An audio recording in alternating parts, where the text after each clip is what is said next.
Comment aborder avec nos enfants le sujet de la pauvreté, le sujet des sans domicile fixe ou encore des migrants qui peuvent vivre juste à nos côtés dans la rue?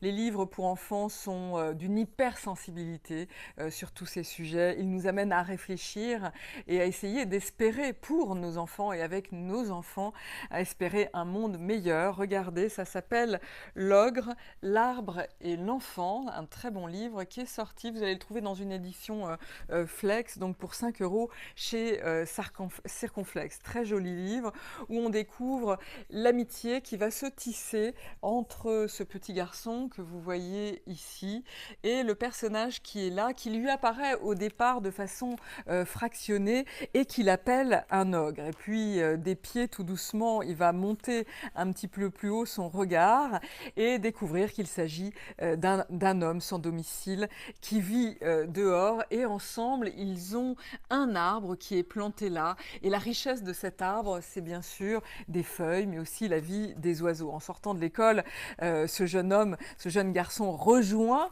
le personnage qui est devenu désormais son ami jusqu'au jour où on voit apparaître la tristesse sur le visage de cet homme car on ne sait pas ce qui s'est passé, mais l'arbre a été coupé. Vous voyez la symbolique de la violence de notre monde ambiant, beaucoup de tristesse, et il faut bien la magie, l'espoir d'un regard d'enfant pour essayer de réinventer la joie, ce qui est le cas ici avec une craie, tout simplement. L'enfant va redessiner l'arbre sur le mur. Vous voyez la sensibilité, très peu de texte, vous allez pouvoir vraiment entrer j'allais dire en amour avec votre enfant sur ce sujet.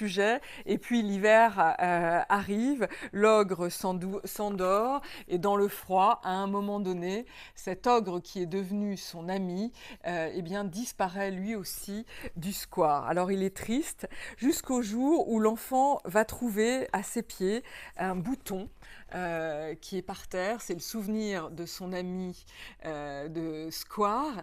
Et en fait, ce bouton n'est pas un bouton, c'est une graine, mais il lui plaît de penser que c'est le bouton du vêtement de son ami et il va planter cet objet et l'objet va donner une pousse. Il ne va pas retrouver son ami, mais en revanche, la vie reprend son cours. C'est tout l'espoir qui est porté par cet enfant.